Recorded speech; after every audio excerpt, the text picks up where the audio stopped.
الحمد لله رب العالمين والصلاة والسلام على سيد الأنبياء والمرسلين وعلى آله الطيبين وأصحابه الطاهرين. أما بعد فأعوذ بالله من الشيطان الرجيم. بسم الله الرحمن الرحيم.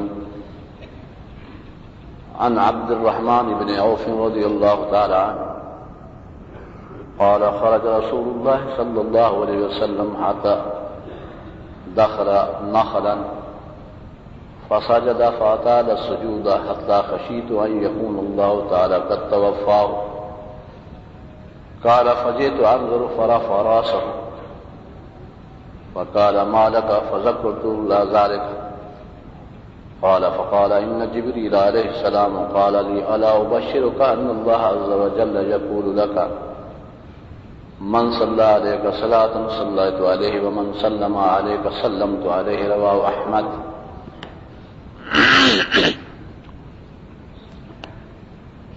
قابل احترام حاضرین مجلس اور معتکفین،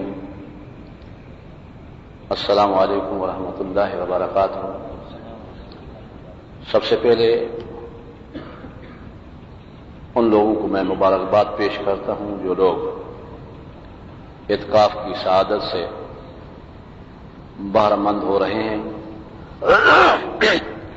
اور حضور کریم صلی اللہ علیہ وسلم کی سنت پر عمل کرتے ہوئے اعتکاف کی نیت سے مسجدوں میں بیٹھ گئے ہیں. ان کو یہ سعادتیں، یہ اعتکاف مبارک. اعتکاف میں بیٹھنے والوں کے لیے دو چیزوں کا جاننا ضروری ہوتا ہے کہ اعتکاف میں بیٹھنے والا شخص اعتکاف کی حالت میں کیا کرے اور کیا کر سکتا ہے اور کیا نہ کرے اور کیا چیز نہیں کر سکتا. کچھ امور ایسے ہیں کہ وہ نہیں کر سکتا اور کچھ ایسے ہیں کہ اسے کرنا چاہیے. تو ان حوالوں سے انشاءاللہ العزیز ہم مسائل بیان کرتے رہیں گے اور آپ نماز کے بعد اگر مسائل پوچھنا چاہیں تو مسائل بھی پوچھ سکتے ہیں. سب سے پہلی بات یہ ہے کہ کرنے کی کیا ہے. اعتکاف میں بیٹھنے والے حضرات کو کیا کرنا چاہیے، اس حوالے سے میں نے درود شریف کے باب سے ایک حدیث تلاوت کی ہے، اس لیے کہ پچھلا درس ہمارا درود شریف پر تھا اور وہ مکمل نہیں ہو سکا تھا. تو سب سے پہلے میں اعتکاف کرنے والوں کو یہ عرض کروں گا کہ درود کثرت سے پڑھیں. نمبر 2، تلاوت کثرت سے کریں. نمبر 3، وہ نمازیں جو نفلی نمازیں ہیں فرض کے علاوہ وہ ضرور ادا کریں. مثال کے طور پر صبح نماز تہجد ہے وہ پڑھ لیں. تہجد کی نماز کے 2 نفل بھی ہیں، 4 بھی ہیں، 12 تک نفل ہیں، یہ ضرور ادا کریں. آپ مسجد میں ہیں، دنیا کو چھوڑ کر، گھر کو چھوڑ کر، ہجرت کر کے اور جہاد کر کے مجاہدین کی طرح بسترے اٹھا کے حاجیوں کی طرح اپنے بچوں کو چھوڑ کر کے آپ مسجد میں آ گئے ہیں اور خلوت میں ہیں، اس لیے آپ کے پاس کافی ٹائم ہے. تو اس ٹائم کو ضائع نہ ہونے دیں.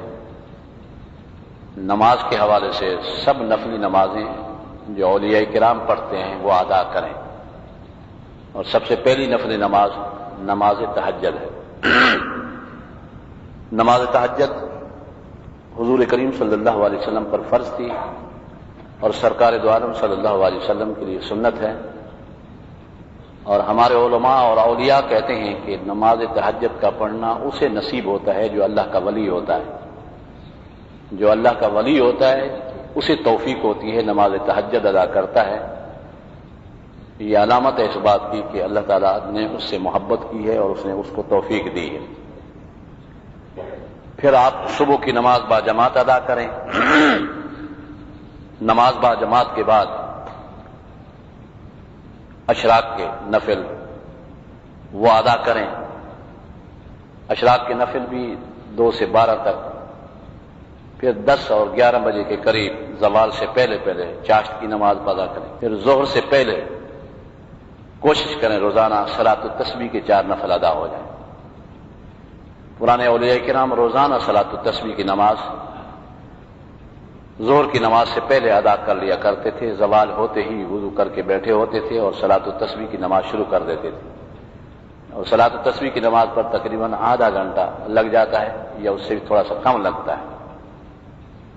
کوشش کریں کہ روزانہ پڑھیں، ورنہ جمعے کے دن تو لازمی کا معنی یعنی کہ پڑھنی چاہیے، اس کو سنت ہے، مستحب ہے۔ ظہر کے بعد عصر تک کوئی نفلی نماز مروی نہیں ہے، پھر مغرب کے بعد صلاۃ اوابین 6 نفل کم سے کم پڑھیں، بعض روایت میں 20 بھی آتی ہیں، اگر اللہ توفیق دے تو اوابین کے نوافل بھی ادا کریں۔ تو یہ نوافل ایسے ہیں کہ آپ نماز کے ساتھ ادا کریں۔ آج ہمارا درس یہ ہے کہ درود شریف پڑھیں۔ اس حوالے سے چند باتیں آپ حضرات کے سامنے میں پیش کروں گا، اور کل انشاءاللہ وہ چیزیں بتاؤں گا کہ معتکف کو نہیں کرنا، وہ نہیں کر سکتا، اس کو چاہیے کہ وہ کام نہ کرے، نہ کرنے کے کام انشاءاللہ کل کے درس میں بیان کیے جائیں گے۔ درود شریف کی کثرت کے حوالے سے میں نے ایک حدیث آپ حضرات کے سامنے تلاوت کی ہے، پہلے اس کو سماعت فرما لیں۔ حضرت عبد الرحمن بن عوف رضی اللہ تعالی عنہ عشرہ مبشرہ سے ہیں، وہ روایت کرتے ہیں کہ سرکار دو عالم صلی اللہ علیہ وسلم ایک دن ایک باغ میں تشریف لے گئے اور میں بھی ساتھ تھا۔ فسجد، سرکار دو عالم صلی اللہ علیہ وسلم نے نفل ادا کی اور نفل میں سجدے میں چلے گئے۔ فاطال السجود، آپ نے لمبا سجدہ کیا۔ حضرت عبد الرحمن بن عوف کہتے ہیں کہ اتنا لمبا اور طویل سجدہ فرمایا آپ نے، مجھے خوف ہوا اس بات کا کہ شاید سرکار دو عالم صلی اللہ علیہ وسلم اس سجدے کی حالت میں وفات پا گئے۔ آپ اندازہ کریں کہ وہ کتنا طویل سجدہ ہوگا کہ سیدنا حضرت عبد الرحمن بن عوف کہتے ہیں کہ مجھے ڈر لگا اس بات کا کہ شاید حضور کریم صلی اللہ علیہ وسلم اٹھ نہیں رہے سجدے سے، اتنا طویل سجدہ کر دیا، شاید حضور کریم صلی اللہ علیہ وسلم اس دنیا سے وصال فرما گئے۔ کہتے ہیں فجئت انظر، میں آپ کے قریب ہو کر نیچے سے دیکھنے لگا، اوپر سے دیکھنے لگا، بھئی وفات تو نہیں پا گئے سرکار دو عالم صلی اللہ علیہ وسلم۔ فرفع راسہ، جب یہ عمل میں نے کیا تو حضور کریم صلی اللہ علیہ وسلم نے سر مبارک اٹھایا۔ آپ نے فرمایا ما لکا، کیا ہے تمہیں، مجھے دیکھ رہے ہو نیچے ہو کر، ادھر ادھر سے تک رہے ہو، کیا ہوا تجھے؟ میں نے عرض کی یا رسول اللہ مجھے یہ وہم ہوا، اس لیے میں دیکھ رہا ہوں آپ کو کہ کیا نعوذ باللہ من ذالک آپ وصال تو نہیں فرما گئے اس سجدے کی حالت میں۔ آپ نے فرمایا کہ عبد الرحمن ان جبریل علیہ السلام قال علی، مجھے جبریل امین آئے تھے اور انہوں نے کہا کہ کیا میں خوشخبری نہ دوں یا رسول اللہ آپ کو کہ اللہ تبارک و تعالی نے فرمایا ہے تیرے لیے جو تیرے اوپر درود بھیجے گا اللہ فرماتا ہے میں اس پر رحمتیں بھیجوں گا، اور جو شخص سلام بھیجے گا اللہ فرماتا ہے میں اس پر سلام کروں گا۔ تو اللہ تعالیٰ کی طرف سے جب جبریل امین نے یہ پیغام دیا تو اس کے شکر کے لیے میں سجدے میں گر گیا کہ کریم تو رب ہے، خالق کائنات ہے، تو نے کتنا میرے اوپر کرم فرمایا کہ لوگ میرے لیے دعا مانگیں تو ان پر کرم فرمائے، تو اس لیے میں نے اتنا طویل سجدہ کیا، اور اس میں سرکار اللہ کا شکر ادا کرتے رہے، تسبیح پڑھتے رہے، حمد کرتے رہے، تو یہ طویل سجدہ اسی حوالے سے تھا۔ تو اس سے پتہ چلتا ہے کہ درود پڑھنے والے پر اللہ کا بڑا کرم ہے، بہت بڑا کرم ہے۔ درود مختلف ہوتے ہیں، خود سرکار دو عالم صلی اللہ علیہ وسلم نے بھی مختلف صیغوں سے اور کلمات سے درود بیان فرمائے ہیں۔ چنانچہ یہ میرے سامنے ایک سرکار کی حدیث ہے، حضرت رویفع راوی ہیں، سرکار دو عالم صلی اللہ علیہ وسلم فرماتے ہیں جس شخص نے میرے اوپر درود پڑھا، کوئی بھی درود پڑھا، اس کے آخر میں یہ لفظ بڑھا دیے اللہم انزلہ المقعد المقرب عندک یوم القیامہ، اے اللہ اپنے محبوب کو سب سے زیادہ قریب ترین مکان عطا فرما قیامت کے دن۔ سرکار فرماتے ہیں واجبت لہ شفاعتی، میرے اوپر واجب ہے کہ ایسے شخص کی میں شفاعت کروں، میں اس کی شفاعت کروں گا، لازم ہے میرے اوپر میں شفاعت کروں گا۔ سرکار دو عالم صلی اللہ علیہ وسلم کے درود کی برکات میں سے سب سے بڑی برکت یہ ہے کہ اس سے روحانی رابطہ ہو جاتا ہے حضور کریم صلی اللہ علیہ وسلم کے ساتھ، اور حضور توجہ فرماتے ہیں اس کی طرف۔ سرکار دو عالم صلی اللہ علیہ وسلم کو ساری امت کا خیال ہے، لیکن یہ اللہ کی شان ہے کہ جو شخص درود پڑھتا ہے حضور کریم صلی اللہ علیہ وسلم اس کی طرف خاص توجہ فرماتے ہیں۔ چنانچہ اس حوالے سے بے شمار واقعات سیرت کی کتابوں میں موجود ہیں۔ ان واقعات میں ایک واقعہ محمود غزنوی کا بھی ہے۔ بادشاہوں میں نیک بادشاہ تھے محمود غزنوی، بلکہ اللہ کے ولی تھے۔ ایک شخص کو قرضہ دینا تھا اور بہت بڑا قرضہ دینا تھا، درود کثرت سے پڑھتا تھا۔ قرضہ کتنا تھا؟ 1000 دینار۔ میں ابھی گاڑی میں آ رہا تھا تو میں نے 1000 دینار کا حساب لگایا، تقریباً میرے ذہن کے مطابق 30 کلو سونا بنتا ہے، 30 کلو سونا بنتا ہے، کیونکہ 1 دینار 4 ماشے کا ہوتا ہے۔ تو 1000 دینار اس کے اوپر قرضہ تھا۔ بندہ نیک تھا اور درود پڑھنے والا تھا، روتا رہتا تھا، کہتا تھا کہ اگر میں مر گیا تو یہ قرضہ کیسے اتاروں گا، قیامت کے دن اتنی رقم کا حساب کیسے دوں گا۔ اس فکر میں رہتا تھا، درود بھی پڑھتا رہتا تھا، دعا بھی کرتا رہتا تھا۔ تو رات کو ایک رات اس کی قسمت جاگی، سرکار دو عالم صلی اللہ علیہ وسلم کی زیارت ہو گئی۔ عرض کرتے ہیں یا رسول اللہ بہت پریشان ہوں، موت کا کوئی پتہ نہیں، اتنا میں نے قرضہ دینا ہے، پتہ نہیں کس طرح میں اتاروں گا، میں غریب آدمی ہوں، وسائل نظر نہیں آتے مجھے، میں بہت متفکر ہوں۔ سرکار دو عالم صلی اللہ علیہ وسلم نے فرمایا کہ جاؤ محمود غزنوی کو میرے سلام بھی دو اور اس کو کہو کہ حضور نے فرمایا ہے، میری طرف سے پیغام دو اس کو کہ 1000 دینار دے دو، وہ تجھے 1000 دینار دے دے گا اور وہ جا کر قرضہ اتارو۔ وہ شخص کہتا ہے میں نے کہا یا رسول اللہ وہ میری بات کیسے مانے گا، وہ تو کہے گا ایسے تم جھوٹ بولتے ہو، حضور علیہ السلام کا حوالہ دے کر کے تم پیسے لینا چاہتے ہو۔ اب کوئی علامت ہونی چاہیے جس سے اس کو یقین ہو جائے کہ واقعی سرکار کا حکم ہے۔ تو سرکار دو عالم صلی اللہ علیہ وسلم نے فرمایا کہ محمود غزنوی کو جا کر کہو کہ تو روزانہ سونے سے پہلے 30,000 دفعہ میرے اوپر درود بھیجتا ہے، اور جب صبح تہجد کے لیے اٹھتا ہے تو 30,000 دفعہ تو درود بھیجتا ہے، اور یہ بات صرف تجھے معلوم ہے، اگر یہ بات سچی ہے تو مجھے پیسے دے دو۔ وہ شخص محمود غزنوی کے پاس پہنچا، حسب حکم اور ارشاد پیغام پہنچایا۔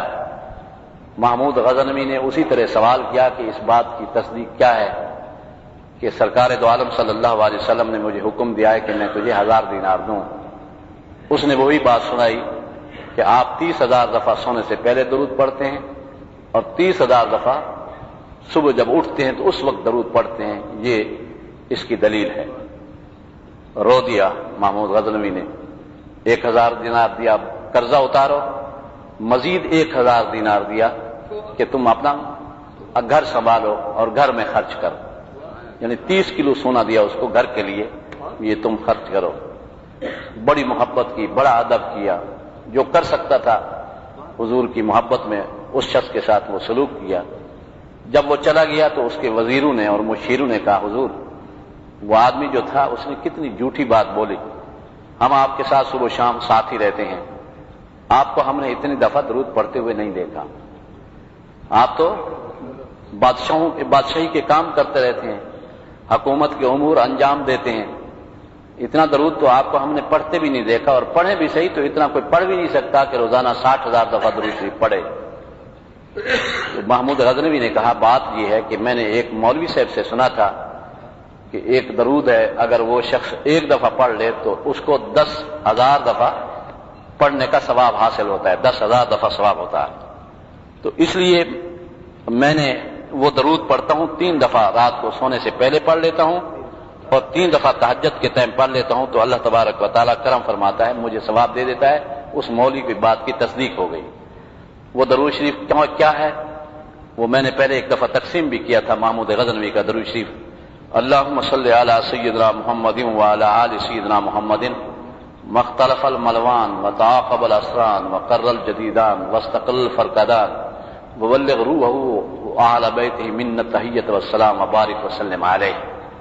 یہ محمود غزنوی 3 دفعہ رات کو سونے سے پہلے پڑھ لیتے تھے اور 3 دفعہ تہجد کے ٹائم پڑھ لیتے تھے، تو یہ 30 ہزار بن جاتا تھا. تو محمود غزنوی نے اس آدمی کو وہ پیسے مطلوبہ دے دیے اور اوپر 1000 دینار اور بھی دے دیا. ایک یمنی شخص کا قصہ سیرت کی کتابوں میں ہے. وہ مدینہ منورہ پہنچا، لیکن جب گھر سے وہ روانہ ہو رہا تھا تو بہت سے لوگوں نے اسے کہا کہ ہماری طرف سے حضور کریم صلی اللہ علیہ وسلم کی بارگاہ میں سلام پیش کرنا. اور یہ آپ کو معلوم ہوگا کہ اگر کوئی شخص یہ کہہ دے کہ فلاں کو میری طرف سے سلام پیش کرنا، تو اس شخص پر واجب ہو جاتا ہے کہ وہ سلام پیش کرے. وہ شخص جب مدینہ منورہ پہنچا وہ بھول گیا یہ بات کہنا کہ فلاں نے سلام بھیجا ہے، فلاں نے سلام عرض کیا ہے. ان کا قافلہ روانہ ہونے والا تھا، روانہ ہو گیا اور اس کو پھر یاد آیا جبکہ وہ سفر پر روانہ ہو چکا تھا.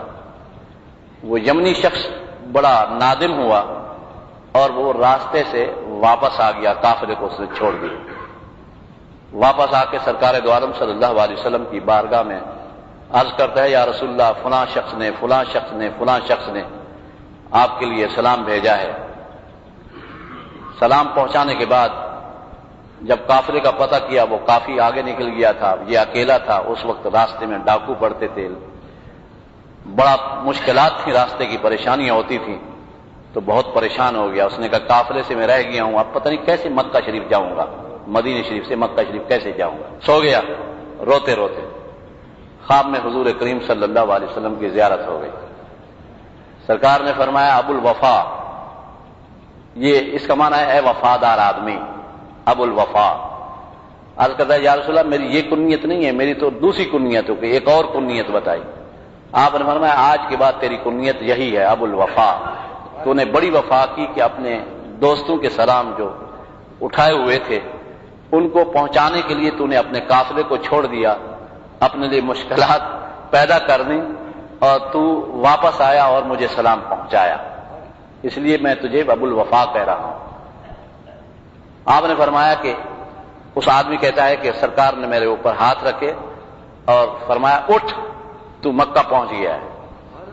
کہتا ہے جب میں اٹھا تو دیکھا تو کعبے کے سامنے حرم پاک میں موجود تھا. تو سرکار نے پہنچا دی.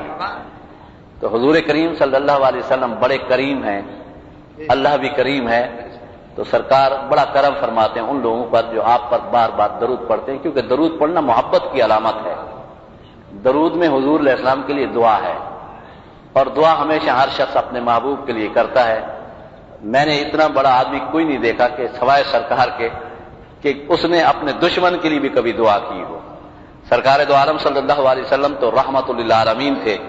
آپ دشمنوں کے لیے بھی ہدایت کی دعا کرتے تھے، لیکن ہم جیسے لوگ بخیل ہوتے ہیں، دعا دشمنوں کے لیے کیوں نہیں کرتے؟ ان سے لیے محبت نہیں ہوتی، اور جن سے محبت ہوتی ہے ان کے لیے بار بار ہم دعا کرتے ہیں.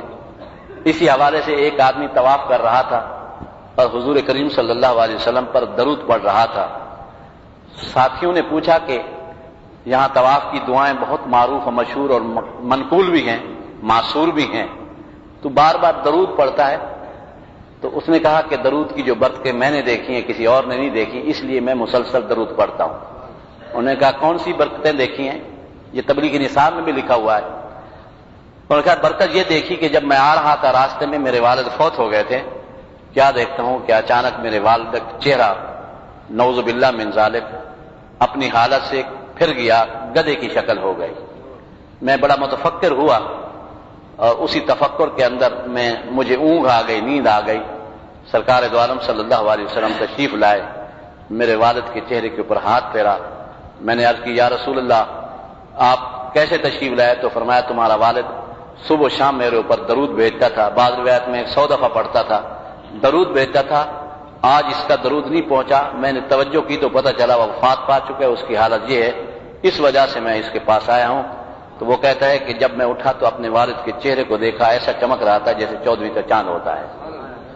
تو حضور کریم صلی اللہ علیہ وسلم کی یہ کرم نوازی دیکھ کر میں درود کا اتنا معتقد ہو گیا ہوں، حضرت ابی بن کعب کی طرح، کہ سوائے نماز کے اور دوسری فرضی باتوں کے جب بھی مجھے موقع ملتا ہے سرکار دو عالم صلی اللہ علیہ وسلم کی بارگاہ کے اندر درود بھیجتا رہتا ہوں.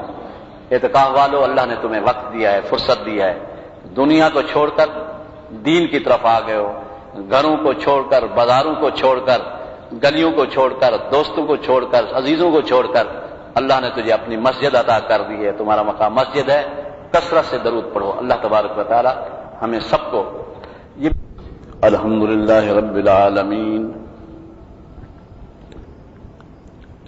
والصلاة والسلام علی سید الانبیاء والمرسلین وعلی آلہ الطیبین واصحابہ الطاہرین، اما بعد، اعوذ باللہ من الشیطان الرجیم، بسم اللہ الرحمن الرحیم۔ وعن ابی ذر رضی اللہ تعالی عنہ قال قال رسول اللہ صلی اللہ علیہ وسلم عرضت علی اعمال امتی حسنها وسیئها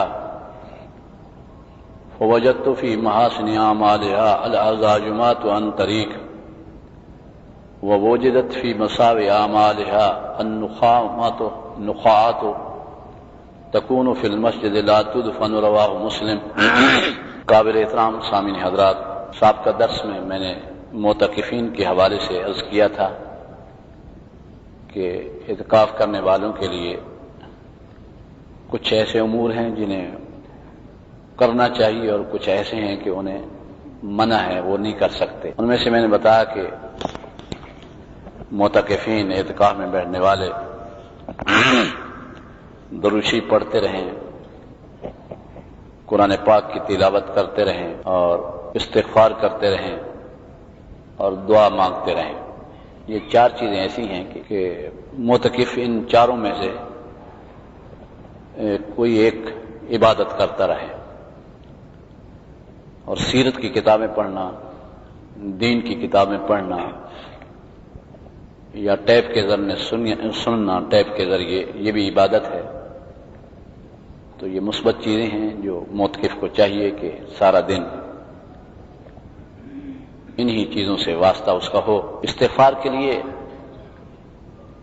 سرکار دو عالم صلی اللہ علیہ وسلم نے بہت ترغیب دی ہے۔ خود حضور کریم صلی اللہ علیہ وسلم روزانہ 70 دفعہ استغفار کرتے تھے۔ استغفار کا صیغہ کئی ہیں، لیکن مشہور صیغہ ہے استغفر اللہ، استغفر اللہ، استغفر اللہ۔ حضور کریم صلی اللہ علیہ وسلم فرماتے ہیں کہ اگر کوئی شخص دن میں 70 مرتبہ گناہ کرتا ہے لیکن ہر گناہ کے بعد پھر استغفار کرتا ہے تو وہ اپنے گناہوں پر اصرار کرنے والا نہیں ہے، اللہ تبارک و تعالیٰ اس کے گناہ معاف فرما دے گا۔ تو استغفار ہمارے بزرگان دین کا یہ طریقہ رہا ہے کہ جب صبح تہجد پڑھتے ہیں تو 70 دفعہ استغفر اللہ، استغفر اللہ، استغفر اللہ یہ پڑھ لیتے ہیں۔ مختلف صیغے کتابوں میں موجود ہیں۔ ایک سید الاستغفار ہے، ایک استغفار کبیر ہے، ایک وہ استغفار ہے جو حضرت علی کو سرکار دو عالم صلی اللہ علیہ وسلم نے بتایا۔ ابھی ہم نے جو کتاب چھاپی ہے رفیق المذنبین، اس میں یہ تینوں استغفار موجود ہیں، اور اس کے آخر میں حضرت حسن بصری کا استغفار موجود ہے، جو 70 استغفار ہیں۔ انہوں نے جس بزرگ سے حاصل کیے تھے وہ عرفات کے میدان میں ملاقات ہوئی تھی۔ اگر آپ کے پاس وہ کتاب ہے تو وہ 70 استغفار بھی آپ صبح پڑھ لیں تو بہت بہتر ہے۔ تو یہ 4-5 چیزیں جو میں نے آپ کو بیان کی ہیں، اعتکاف کرنے والوں کو یہ کرتے رہنا چاہیے۔ طبیعت میں جو بھی آئے، اگر طبیعت اور ذوق چاہتا ہے کہ میں تلاوت کروں تو تلاوت کرتا رہے، درود شریف پڑھوں تو درود شریف پڑھتا رہے۔ طبیعت چاہتی ہے کہ میں دعا مانگتا رہوں، میرا خیال میں دعا میں شریعت بھی ہے اور طبیعت بھی ہے، دعا مانگتا رہے۔ اور وہ امور جو ہے معتکف نہیں کر سکتا، ایک تو وہ بات ہے جو جن امور سے اعتکاف فاسد ہو جاتا ہے۔ 4 چیزیں ایسی ہیں جن کی وجہ سے اعتکاف ٹوٹ جاتا ہے، فاسد ہو جاتا ہے۔ سب سے پہلی چیز حاجت طبی اور حاجت شرعی کے علاوہ کسی بھی امر کے لیے مسجد سے نکل جانا، مسجد کی حدود سے جو آخری حد ہے اس سے نکلنے سے اعتکاف فاسد ہو جاتا ہے۔ نکلنا نسیان کی وجہ سے ہو یا قصدن ہو یا خطن ہو، مثال کے طور پر انسان کو یاد نہیں رہا کہ میں اعتکاف میں ہوں، وہ مسجد سے نکل گیا، یا مسئلے کا علم نہیں تھا کہ نکلنے سے اعتکاف ٹوٹتا ہے تو وہ نکل گیا، یا کسی نے دھکا دیا اور وہ باہر چلا گیا، یا قصدن باہر چلا گیا، ان سب صورتوں میں اعتکاف فاسد ہو جاتا ہے۔ دو ہی باتیں ایسی ہیں کہ جس میں اللہ تعالیٰ بھول بھی معاف نہیں کرتا، ایک اعتکاف اور ایک احرام۔ احرام کی حالت میں اگر احرام کی خلاف ورزی انسان بھول کے کر لے، خطأ ہو جائے، جبرن ہو جائے، کوئی جبر کرے تو جنایت لازم ہو جاتی ہے اور کفارہ دینا پڑتا ہے۔ اور اسی طرح اعتکاف میں بھی اگر غلطی خطأ ہو جائے، نسیانن ہو جائے تو اعتکاف فاسد ہو جاتا ہے۔ ان خطوں میں سے یہ ہے کہ ہمارے ہاں لوگوں کو علم نہیں ہوتا بھئی حاجت شرعی اور حاجت طبی کیا چیز ہے جن کے لیے نکلنا جائز ہے۔ حاجت طبی سے مراد ہے پیشاب کرنے کے لیے جانا، یا وضو کرنے کے لیے جانا، یا واجب اور فرض غسل ہے تو اس کے لیے باہر جانا، یہ جائز ہے، انسان باہر جا سکتا ہے، اس کو حاجت طبی کہتے ہیں۔ اور حاجت شرعی، اگر کوئی معتکف کسی جگہ خطیب ہے اور اس نے جمعہ پڑھانا ہے تو یہ حاجت شرعی ہے اس کی، وہ بقدر حاجت وہ اس مسجد سے باہر جا سکتا ہے جس مسجد میں وہ معتکف ہے، تاکہ جمعہ پڑھا کے واپس آ جائے۔ تو یہ حاجت کا معنی یعنی جس کے بغیر چارہ ہی نہیں، اس کو حاجت کہتے ہیں۔ لہذا مسنون غسل، جمعے کا غسل، طبیعت چاہتی ہے کہ میں غسل کر لوں، اس کے لیے اگر مسجد سے باہر چلا گیا معتکف تو اس کا اعتکاف فاسد ہو جائے گا۔ اسی طرح جیسے کہ میں نے رات بیان کیا، عادت ہے انسان کی کہ آج کل جب بھی کھانا کھاتا ہے انسان تو کلی کرتا ہے، ہاتھ دھویا کرتا ہے، تو یہ ہاتھ دھونا اور کلی کرنا کھانے کے بعد یہ مستحب ہے یا سنت ہے، اس کے لیے بھی مسجد سے باہر نہیں جا سکتا۔ کھانا کھانے کے بعد اگر کوئی شخص وضو خانے پر چلا گیا تاکہ میں کلی کر لوں، ہاتھ صاف کر لوں، عام طور پر جیسے عادت ہوتی ہے گھروں میں، تو اس سے اعتکاف فاسد ہو جائے گا۔ اسی طرح سگریٹ پینے کے نیت سے مسجد سے باہر چلا گیا، نیت یہ تھی کہ میں باتھ روم میں جاؤں گا وہاں سگریٹ پی لوں گا، تو اس سے اعتکاف فاسد ہو جائے گا، اس لیے کہ یہ حاجت اصلی بھی نہیں ہے، حاجت انسان کی یہ نہیں ہے، تو اس سے اعتکاف فاسد ہو جاتا ہے۔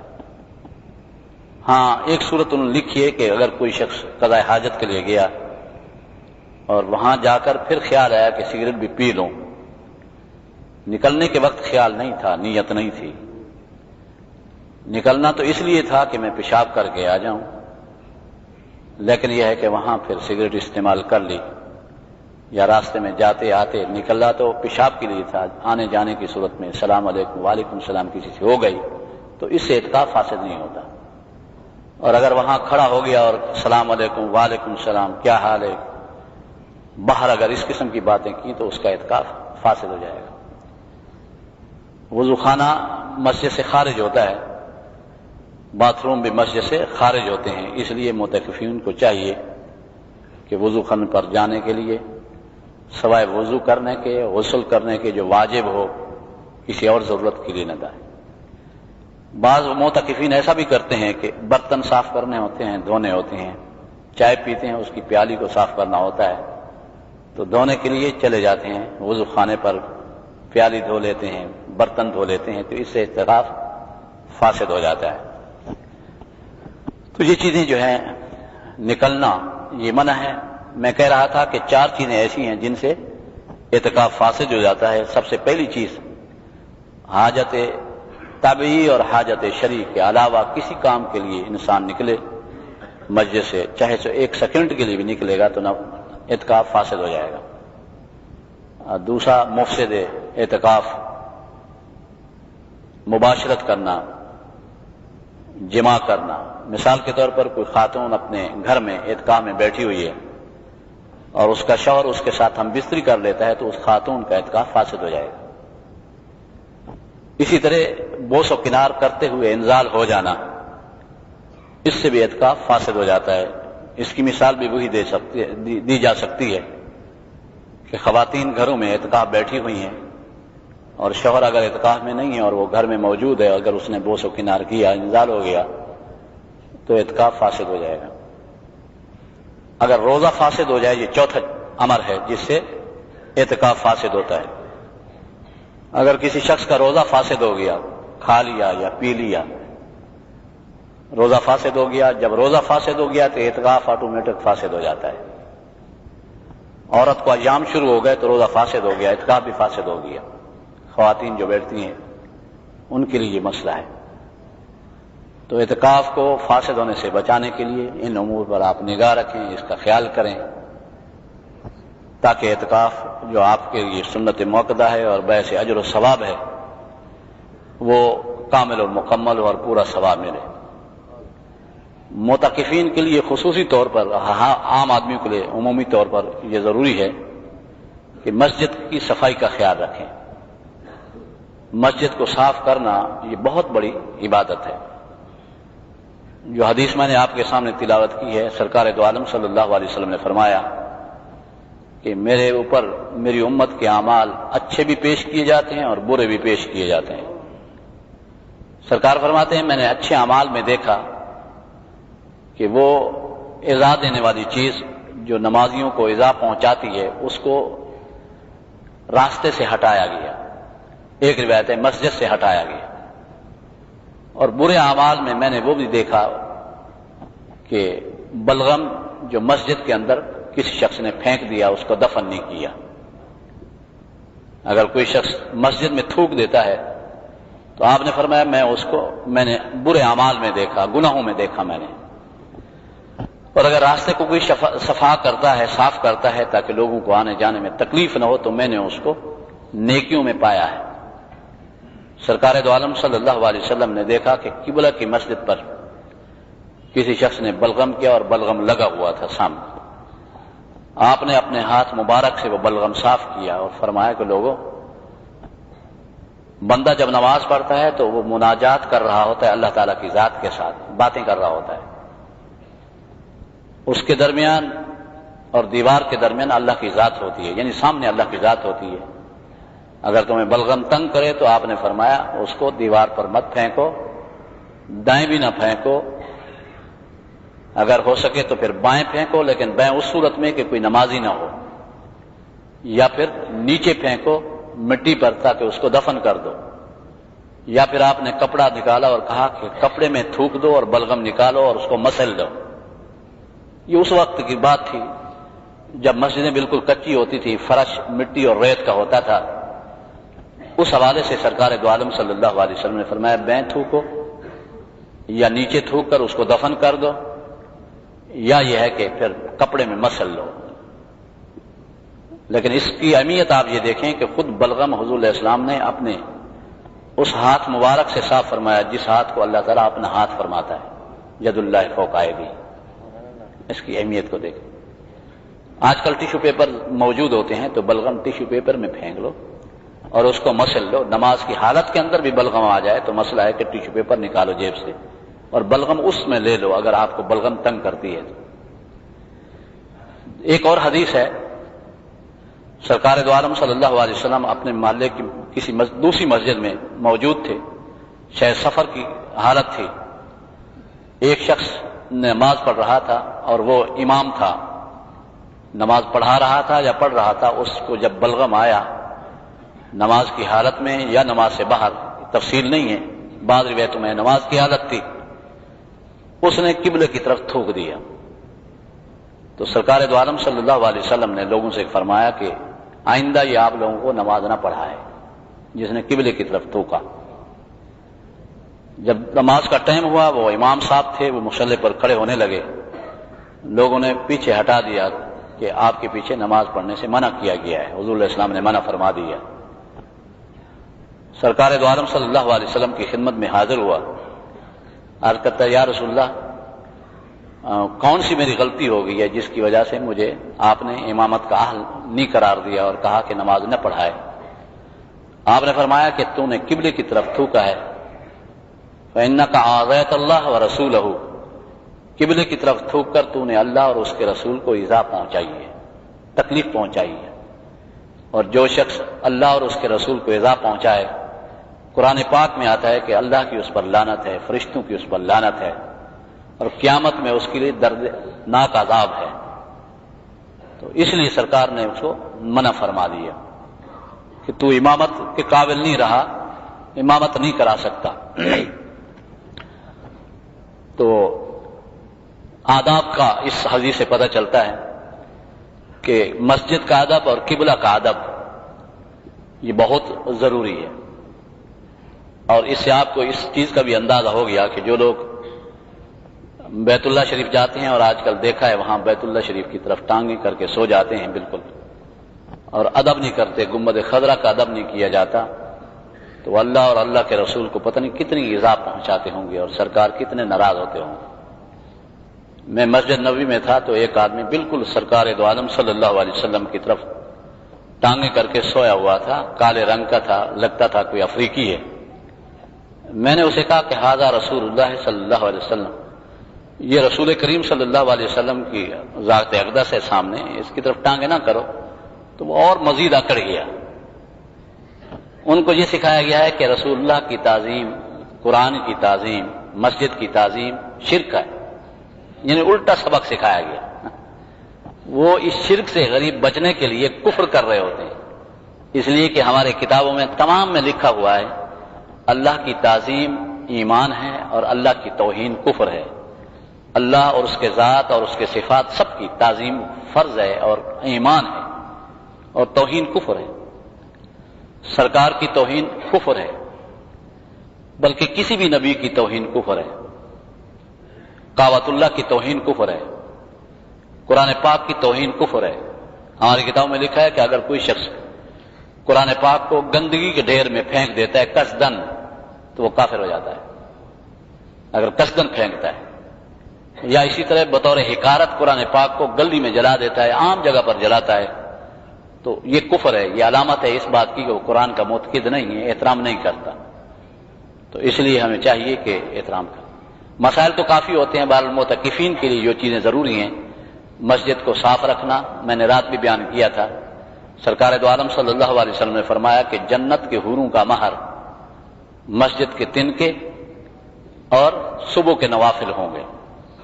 یہاں جو عورتیں ہم نکاح کرتے ہیں ان کو مہر دیتے ہیں، لیکن پیسے دیتے ہیں، سونا دیتے ہیں، جائیداد دیتے ہیں، لیکن جنت میں جو بیویاں ملیں گی حوریں جن کو کہا جاتا ہے، ان کا مہر مسجد کے تنکے اور صبح کے نوافل، تہجد کے نوافل ہوں گے۔ آپ نے فرمایا کہ جو شخص چاہتا ہے کہ مجھے حوریں ملیں، ان کے مہر کی تیاری کرے، مسجد میں جھاڑو دے۔